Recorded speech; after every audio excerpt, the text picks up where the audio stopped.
こんにちは、井口明です。ロンドンのですね、ヘルスオプティマイゼーションサミットね、来ています。ここはですね、世界中から2000人の、医師だったり、バイオハッカー、そしてスピーカー、サプリメント会社の社長、そしていろんなね、健康に、興味がある人、そして若返りをしたい人、寿命を伸ばしたい人、さまざまな方が来てます。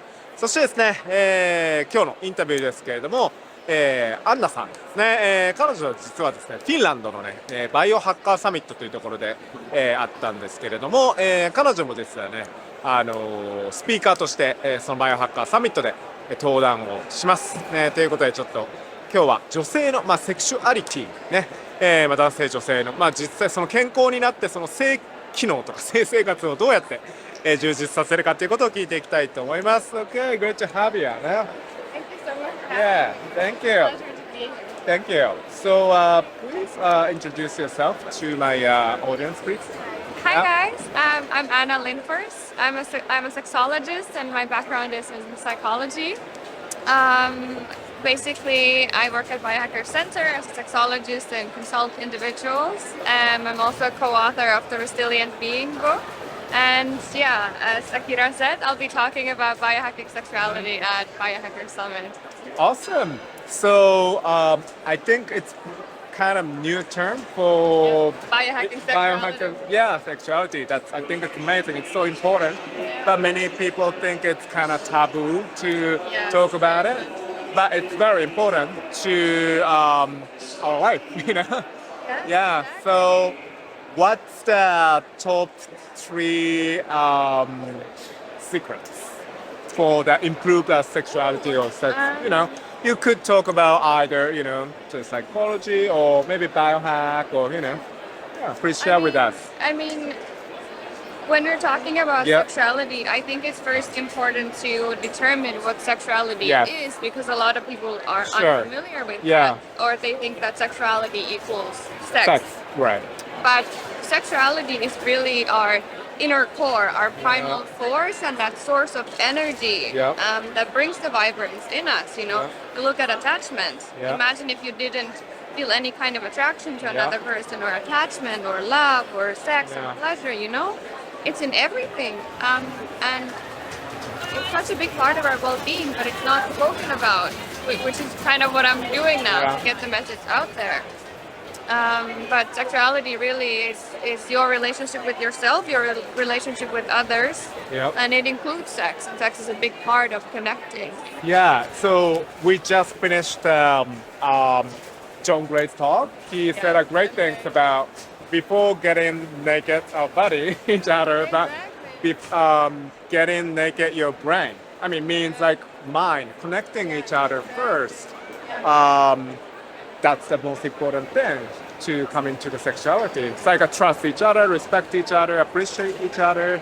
So that's the first tips. I mean, if you look at sex and the levels of intimacy, there are many. And these days it seems like many people operate at a very superficial level.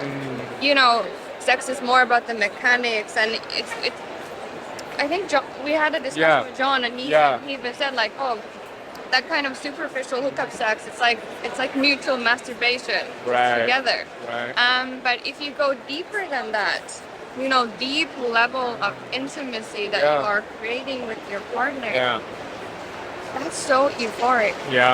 True authentic sexual pleasure, that's the most empowering feeling that there is. But then at the same time, because sexuality is such a taboo, so then challenges with sex, they're the most painful, they're the most intimate and sensitive. And most people are navigating somewhere over here.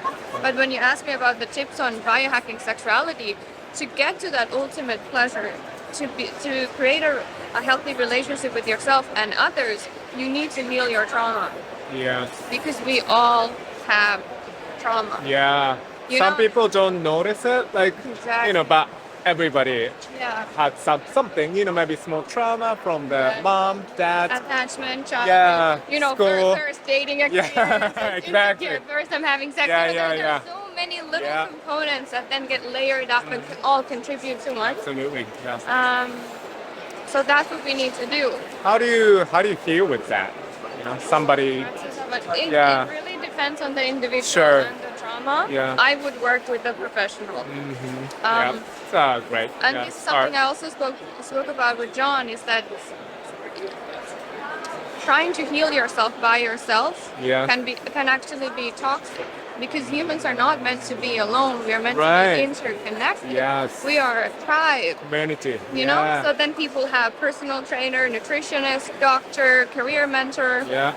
And then what about sexuality? Yeah. What about relationships, communication skills? You know, all those things. We neglect those because they're not valued. Many people also think it's taboo, also like a shame to ask, you know. Especially I think guys, you know. Like that. So if possible, I would start working with a professional. Yeah. A holistic practitioner. Tools that individuals can integrate into their lives is, well, especially with trauma and sexuality, nervous system is key. So relearning how to regulate your nervous system. There are different biohacks, you know, cold exposure, cold shower, like ice doing, all that stuff, sauna, breath work, different supplements, you know. I won't spend time on that because people know about those. Right. But then it's really like healing both. Healing trauma. It has this very spiritual aspect to it, because we live in a very disconnected world, and in order to heal trauma, we need to reconnect. Yeah. We need to come back to our bodies, back to ourselves, and back to each other. And that's the challenge, and that's something that we can all do individually, but we all need each other for that. That's meditation, that's self-work, that's journaling. You know, and then what I like to say is, like, those moments when you're crying on the bathroom floor and you're in so much pain, whatever the kind of pain is, physical or emotional, those are your least favorite moments, but those are the moments where you grow the most. Those are the moments that you truly have to face yourself and look in the mirror. Who am I? Why am I performing this role? Who am I trying to be? Why am I seeking relationships for my ego? Why am I looking for that external validation? And then you turn inward and you start looking for answers within. And that's the key to healing. So important to kind of see yourself from not from like why I'm suffering, but from see the other perspective, right? Maybe God's or higher perspective, and like, you know. See beyond the pain. And then return to the pain to release it. Absolutely. It's awesome. So last but not least, let's say, someone, couple or someone healed trauma, not completely, but like better, and someone try to improve their sexual health.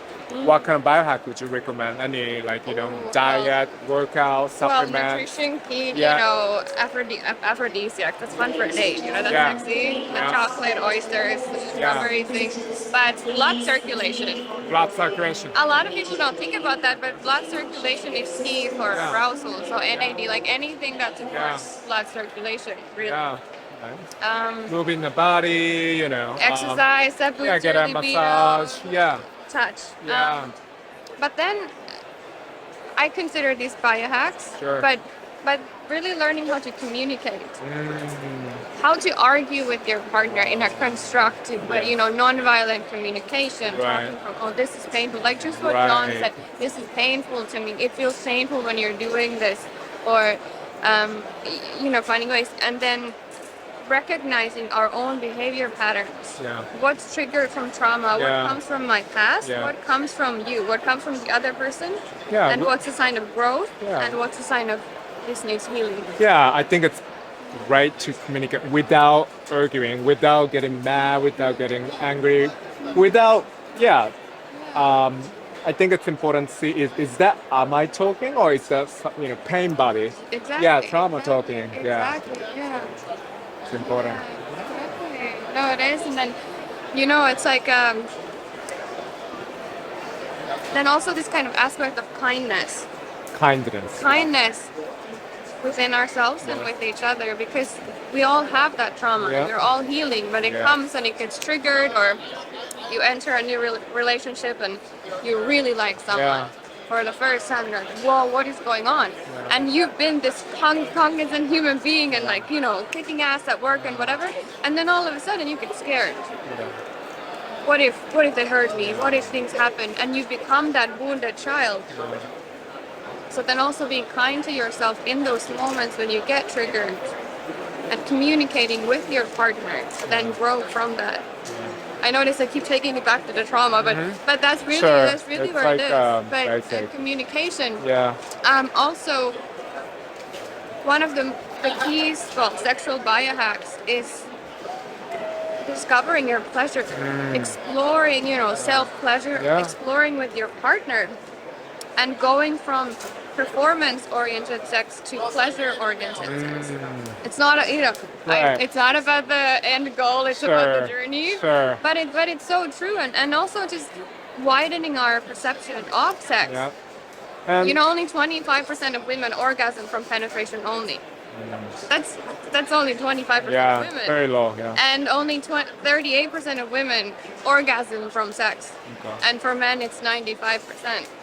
So we really need to reconceptualize our understanding of what sex is, what sex means, what is pleasure, and what are acceptable ways to experience pleasure. So definitely. So it's important. I think it's important to communicate yourself first, like what I like, what I don't like. Then you communicate with the partner, what do you like, what do you don't like. Then ask your partner, what do you like, what do you don't like. That's building the trust. It's okay to talk. It's And also the concept of boundaries. That it's okay to have boundaries and that you have the self-respect and self-love to be able to say no, or I don't like this. This is what I want. This is what I don't want. And it's very difficult for many. I've been there. It was very difficult for me to set boundaries. I was a people pleaser. That was my trauma coping mechanism.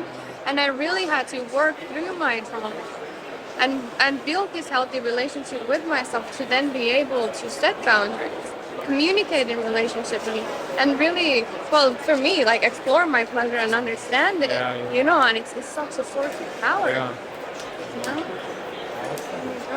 Yeah, thank you.